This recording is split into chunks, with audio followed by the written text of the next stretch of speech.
ഞങ്ങൾ ഈ നേരെ പോകുന്ന എങ്ങോട്ടാന്നല്ലേ ഞാൻ പറയാമേ. അതിന് മുന്നേ സബ്സ്ക്രൈബ് ചെയ്യാൻ മറന്നിട്ടുള്ളവർ നിങ്ങൾ പ്ലീസ് ആ സബ്സ്ക്രൈബ് ബട്ടൺ ഒന്ന് ക്ലിക്ക് ചെയ്യണേ.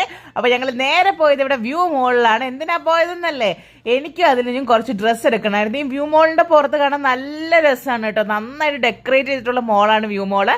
അപ്പോൾ ഇതിനകത്ത് ഞങ്ങൾ സെൻട്രൽ പോയിന്റിലേക്കാണ് ആദ്യം കയറിയത്. അവിടെ എക്സ്കലേറ്റർ ഉണ്ടായിരുന്നു. അത് കയറി മേളിൽ പോയി ഞാൻ എൻ്റെ ഡ്രസ്സ് തപ്പുന്ന നേരത്തെ എനിക്ക് അത്ര അങ്ങോട്ട് രസിക്കാത്തതുകൊണ്ട് ഞാൻ നേരെ അപ്പുറത്തുള്ള മാക്സിൽ പോയിട്ടുണ്ടായിരുന്നു. മാക്സിലാണെങ്കിൽ എനിക്ക് ഇഷ്ടപ്പെട്ട കളക്ഷൻസ് ഉണ്ട് കേട്ടോ. അപ്പോൾ മാക്സിൽ ചെന്നിട്ട് എനിക്ക് അടിപൊളിയായിട്ട് ഒരു ഫ്രോക്കോ ഒരു ചെരുപ്പോ ഒക്കെ എടുത്തിട്ടുണ്ടായിരുന്നു. അങ്ങനെ അതൊക്കെ വാങ്ങിച്ച് ഞങ്ങൾ അവിടെ നിന്ന് ഇറങ്ങി. അതിലും ഇഷ്ടം സെൻട്രൽ പോയിന്റ് ആണ്. അപ്പോൾ നേരെ സെൻട്രൽ പോയിന്റിലോട്ട് പോയി. അവിടെയാണ് അവൻ ഇഷ്ടപ്പെട്ട ഷർട്ടും കാര്യങ്ങളും ഒക്കെ ഉള്ളത്. അപ്പോൾ അങ്ങനെ സെൻട്രൽ പോയിന്റിൽ അവൻ ആ ഷർട്ടും കാര്യങ്ങളും ഒക്കെ നോക്കുന്ന നേരത്തെ അവിടെ കുറച്ച് മറ്റേ ഷൂസിനും കാര്യങ്ങൾക്കൊക്കെ ഇപ്പോൾ ഓഫർ ഉണ്ട് കേട്ടോ. എന്നാലും വലിയ ഓഫർ ഇല്ല. ഞങ്ങൾ ഈദിൻ്റെ അന്ന് രാത്രിയിലാണ് കേട്ടോ പോയത്. അതുകൊണ്ട് തന്നെ നല്ല ലൈവ് ആയിരുന്നു. ഒരുപാട് ആൾക്കാരൊക്കെ ഉണ്ടായിരുന്നു. നല്ല രസമായിരുന്നേ. അതിൽ ഷർട്ട് എടുക്കുന്ന നേരത്തെ എനിക്ക് ഇഷ്ടപ്പെട്ട ഈ അലത്തോലത്തെ സാധനങ്ങളൊക്കെ നോക്കിക്കൊണ്ടിരിക്കുകയായിരുന്നു. അങ്ങനെ ആ ഷർട്ടൊക്കെ എടുത്ത് ഞങ്ങൾ അവിടെ നിന്ന് ഇറങ്ങി. നേരെ പോകുന്നത് എങ്ങോട്ടാണെന്ന് ഞാൻ പറയാമേ. അടുത്ത ഷോർട്സ് നോക്കിയാൽ മതി. അത് അടിപൊളിയായിരിക്കും.